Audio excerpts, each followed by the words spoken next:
This is our video on type 1 and type 2 diabetes.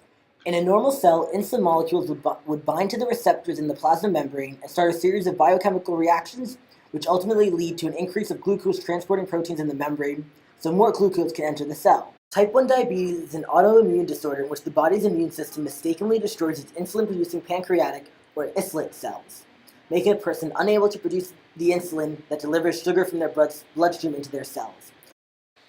Some of the risk factors of type 1 diabetes include genetics and family history and age. It's much more common between 4 and 7-year-olds and 10 and 14-year-olds. Some of the complications of type 1 diabetes include heart disease, stroke, high blood pressure, nerve damage, kidney failure, eye problems, and other issues with the extremities. Type 2 diabetes starts its insulin resistance. Your pancreas increases its production of insulin to compensate for this, but eventually it can't keep up, especially after a heavy meal. Some of the risk factors of type 2 diabetes are being overweight, having a family history of diabetes, being physically inactive, having high blood pressure, being of certain ages and ethnicities, and having impaired glucose tolerance. The complications are similar to those of type 1 diabetes.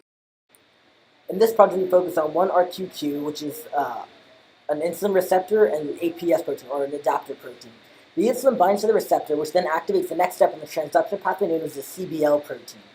In this, the APS protein has a special domain named the SRC homology 2, which helps bind near the activated tyrosine kinase domain of the insulin receptor.